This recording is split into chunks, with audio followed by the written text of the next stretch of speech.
श्री कृष्ण के द्वारा सुदामा जी का स्वागत। महाराज परीक्षित ने कहा, भगवान प्रेम और मुक्ति के दाता पर ब्रह्मा परमात्मा भगवान श्री कृष्ण की शक्ति अनंत है, इसीलिए उनकी माधुर्य और ऐश्वर्य भरी लीलाएं भी अनंत है। अतः हम उनकी दूसरी लीलाएं जिनका वर्णन आपने अब तक नहीं किया सुनना चाहते हैं। ब्राह्मण, यह जीव विशेष सुख को कोसते कोसते अत्यंत दुखी हो गया है। वे बाण की तरह जिसके चित्त में चुभते रहते हैं, ऐसी स्थिति में ऐसा कौन सा रसिक है जिसका रस का विशेषज्ञ पुरुष होगा, जो बार बार पवित्र कीर्ति भगवान श्री कृष्ण की मंगलमय लीलाओं का श्रवण करके भी उससे विमुख होना चाहेगा। जो वाणी भगवान के गुणों का गान करती है वह सच्ची वाणी है। वे ही हाथ सच्चे हाथ हैं जो भगवान की सेवा के लिए काम करते हैं, और वही मन सच्चा है जो चराचर प्राणियों में निवास करने वाले भगवान का स्मरण करता है। और वे ही कान वास्तव में कान कहने योग्य हैं जो भगवान की पुण्यमय कथाओं का श्रवण करते हैं। और वही सिर है जो चराचर जगत को भगवान की चल अचल प्रतिमा समझकर नमस्कार करता है। और जो स्वतंत्र भगवत स्वतंत्र भगवत दी विग्रह का दर्शन करते हैं, वे ही नेत्र वास्तव में नेत्र हैं। शरीर के जो अंग भगवान और उनके भक्तों के चरणोदक का सेवन करते हैं, वे ही अंग वास्तव में अंग है। सच पूछिए तो उन्हीं का होना सफल है। सूत जी कहते हैं, सोनक आदि ऋषियों, जब राजा परीक्षित इस प्रकार प्रसन्न किया, तब भगवान श्री शुक्रदेव जी का हृदय भगवान श्री कृष्ण में ही तलीन हो गया, और उन्होंने परीक्षित से इस प्रकार कहा। श्री शुक्रदेव जी ने कहा, राजा परीक्षित, एक ब्राह्मण भगवान श्री कृष्ण के परम मित्र थे, और वह बड़े ब्रह्म ज्ञानी और विषयों से विरक्त, शांत चित और जितेंद्रिय थे। वे ग्रस्त होने पर भी किसी प्रकार का संग्रह परिग्रह न रखकर प्रारब्ध के अनुसार जो मिल जाता उसी में संतुष्ट रहते थे। और उनके वस्त्र तो फटे पुराने थे ही, उनकी पत्नी के भी वैसे ही थे। वह भी अपने पति के समान ही भूख से दुबली हो रही थी। एक दिन दरिद्रता की प्रतिमूर्ति दुखिनी पतिव्रता भूख के मारे कांपती हुई अपने पतिदेव के पास गई और मुरझाए हुए मुंह से बोली, भगवान साक्षात लक्ष्मीपति भगवान श्री कृष्ण आपके सखा हैं। वह भक्त वात्सल्य कल्पतरु हैं और शरणागत वत्सल है। वो और ब्राह्मणों के परम भक्त हैं और परम भाग्यवान आर्य पुत्र। वे साधु संतों के सत्पुरुषों के एकमात्र आश्रय हैं। आप उनके पास जाइए, और जब वे जानेंगे कि आप कुटुंबी हैं और अन्न के बिना दुखी हो रहे हैं, तो वे आपको बहुत सा धन देंगे। आजकल वे भोज वर्णिक और अंधकवंशी यादवों के स्वामी के रूप में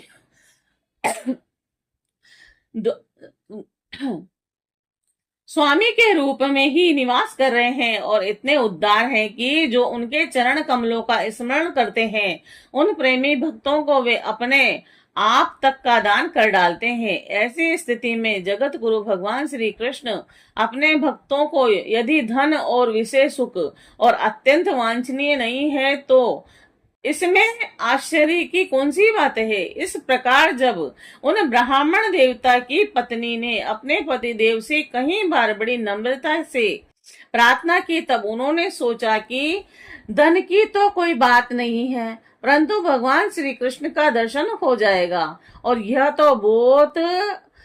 यह तो जीवन का बहुत बड़ा लाभ है। यही विचार करके उन्होंने जाने का निश्चय किया और अपनी पत्नी से बोले, कल्याणी, घर में कुछ भेंटे देने योग्य वस्तु भी है क्या? यदि हो तो दे दो। तब उस ब्राह्मणी ने पास पड़ोस के ब्राह्मणों के घर से 4 मुट्ठी चिवड़े मांगकर एक कपड़े में बांध दिए और भगवान को भेंट देने के लिए अपने पतिदेव को दे दी। इसके बाद वह ब्राह्मण देवता उन चिवड़ों को लेकर द्वारिका के लिए चल पड़े। वे मार्ग में यह सोचते जा रहे थे कि मुझे भगवान श्री कृष्ण के दर्शन कैसे प्राप्त होंगे। तब राजा परीक्षित द्वारिका में पहुंचने पर वे ब्राह्मण देवता दूसरे ब्राह्मणों के साथ सैनिकों की 3 छावनियां और 3 टोडियां पार करके भगवतम का पालन करने वाले अंधक और वृक्षणी वंशी यादवों के महलों में जहां पहुंचना अत्यंत कठिन है जा पहुंचे और उनके बीच भगवान श्री कृष्ण की 16,000 रानियों के महल थे और उनमें से एक में उन ब्राह्मण देवता ने प्रवेश किया। वह महल खूब सजा सजाया अत्यंत शोभा युक्त था और उसमें प्रवेश करते समय उन्हें ऐसा मालूम हुआ मानो वे ब्रह्मानंद के समुद्र में डूब उतरा रहे हों। उस समय भगवान श्री कृष्ण अपनी प्राण प्रिया रुक्मणी के पलंग पर विराजे हुए थे। ब्राह्मण देवता को दूर से ही देखकर वह सहसा उठ खड़े हुए और उनके पास आकर बड़े आनंद से उन्हें अपने भुजा पाश में बांध लिया और परीक्षित परमानंद स्वरूप भगवान अपने प्यारे सखा ब्राह्मण देवता के अंग स्पर्श से अत्यंत आनंदित हुए और उनके कमल के समान कोमल नेत्रों से आंसू के आंसू बरसने लगे। तब राजा परीक्षित कुछ समय के बाद भगवान श्री कृष्ण ने उन्हें ले जाकर अपने पलंग पर बैठा दिया और स्वयं पूजन की सामग्री लाकर उनकी पूजा की। और प्रिय परीक्षित, भगवान श्री कृष्ण सभी को पवित्र करने वाले हैं, फिर भी उन्होंने अपने हाथों ब्राह्मण देवता के पांव पकड़ कर उनका चरणोदक अपने सिर पर धारण किया और उनके शरीर में चंदन, अग्रजा और केसर आदि दिव्य गंधों का लेप किया। फिर उन्होंने बड़े आनंद से सुगंधित पुष्प और दीपमाला से अपने मित्र की आरती उतारी।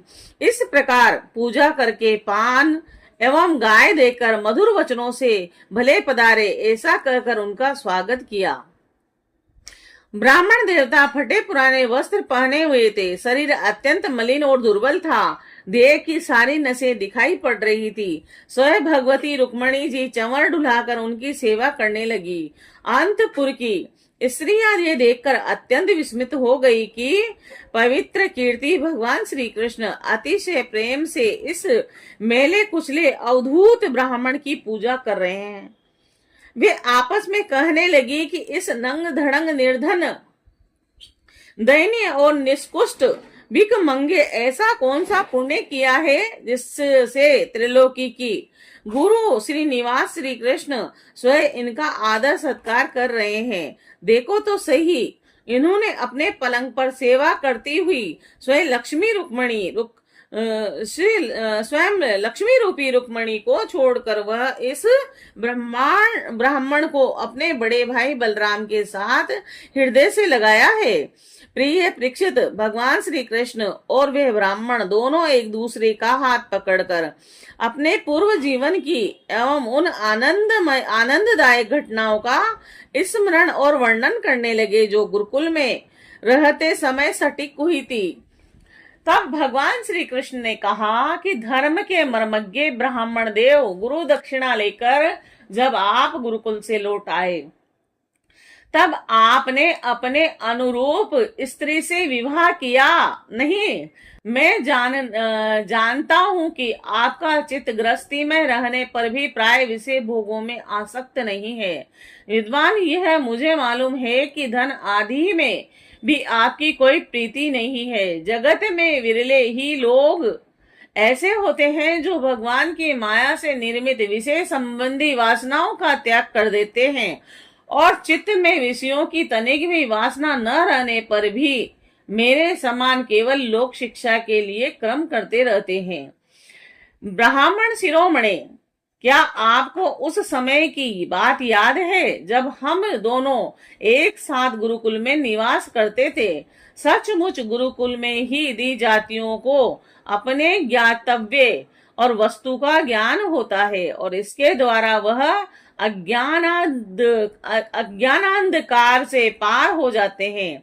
मित्र, इस संसार में शरीर का कारण जन्मदाता पिता प्रथम गुरु है और इसके बाद उपनयन संस्कार करके सत्कर्मों की शिक्षा देने वाला दूसरा गुरु है और वह मेरे ही समान पूज्य है। तद अंतर ज्ञानोपदेश करके परमात्मा को प्राप्त कराने वाला गुरु तो मेरा स्वरूप ही है। और वर्णाश्रमियों के लिए ये 3 गुरु होते हैं। मेरे प्यारे मित्र, गुरु के स्वरूप मैं स्वयं मैं हूँ। इस जगत में वर्णाश्रमियों के लिए जो लोग अपने गुरुदेव के उपदेश अनुसार अनायास ही भवसागर पार कर लेते हैं, वे अपने स्वार्थ और परमार्थ के सच्चे जानकार हैं। और प्रिय मित्र, मैं सबका आत्मा हूँ, सबके हृदय में अंतर्यामी स्वरूप से विराजमान हूँ। मैं गृहस्थ के धर्म और 5 महायज्ञ आदि से, ब्रह्मचारी के धर्म, उपनयन, वेदांत अध्ययन आदि से, वानरप्रस्थी के धर्म, तपस्या से और सब ओर से उपरंत हो जाता हूँ। और इस सन्यासी के धर्म से भी उतना संतुष्ट नहीं होता जितना कि गुरुदेव की सेवा शुश्रूषा से संतुष्ट होता हूँ। ब्राह्मण, जिस समय हम लोग गुरुकुल में निवास कर रहे थे, उस समय की यह बात आपको याद है क्या? जब हम दोनों को एक ही हमारी गुरु पत्नी ने ईंधन लाने के लिए जंगल में भेजा था। उस समय हम लोग एक घोर जंगल में गए हुए थे और बिना ऋतु के ही बड़ा भयंकर आंधी और पानी आ गया था और आकाश में बिजली कड़कने लगी थी। और जब तक सूर्यास्त हो गया, चारों ओर अंधेरा ही अंधेरा फैल गया। धरती पर इस प्रकार पानी ही पानी हो गया कि कहाँ गड्ढा है कहाँ किनारा है, इसका पता ही न चला। महा वर्षा क्या थी, एक छोटा मोटा प्रलय ही था। आंधी के झटकों और वर्षा की बौछार से हम लोगों को बड़ी पीड़ा हुई और दिशा का ज्ञान न रहा। हम लोग अत्यंत आतुर हो गए और एक दूसरे का हाथ पकड़कर जंगल में इधर उधर भटकते रहे। तब हमारे गुरुदेव सांदीपनी मुनि को इस बात का पता चला। तब वह सूर्य उदय होने पर अपने शिष्य हम लोगों को ढूंढते हुए जंगल में पहुंचे और उन्होंने देखा कि हम अत्यंत आतुर हो रहे हैं। तब वे कहने लगे कि आश्चर्य है पुत्रों, तुम लोगों ने हमारे लिए अत्यंत कष्ट उठाया। सभी प्राणियों को अपना शरीर सबसे अधिक प्रिय होता है, परंतु तुम दोनों उसकी भी परवाह न करके हमारी सेवा में ही संलग्न रहे। और गुरु के ऋण से मुक्त होने के लिए सत्य शिष्यों का इतना ही कर्तव्य है कि वे विशुद्ध भाव से अपना सब कुछ और शरीर भी गुरु की सेवा में अर्पित कर दे। द्विज शिरोमणि, मैं तुम लोगों से अत्यंत प्रसन्न हूँ। तुम्हारे सारे मनोरथ और सारी अभिलाषाएं पूर्ण हो। तुम लोगों ने हमसे जो वेदा अध्ययन किया है वह तुम्हें सर्वदा कंठस्थ रहे और तथा इस लोक एवं परलोक में कभी कहीं भी निष्फल न हो। प्रिय मित्र, जिस समय हम लोग गुरुकुल में निवास कर रहे थे, हमारे जीवन में ऐसी ऐसी अनेक घटनाएं घटित हुई थी जिनमें संदेह नहीं कि गुरु की कृपा से ही मनुष्य शांति का अधिकारी होता है और पूर्णता को प्राप्त करता है। ब्राह्मण देवता ने कहा, देवताओं के आराध्य देव जगत गुरु श्री कृष्ण, भला अब हमें क्या करना बाकी है, क्योंकि आपके साथ तो सत्य संकल्प पर परमात्मा है और हमें गुरुकुल में रहने का सौभाग्य प्राप्त हुआ था।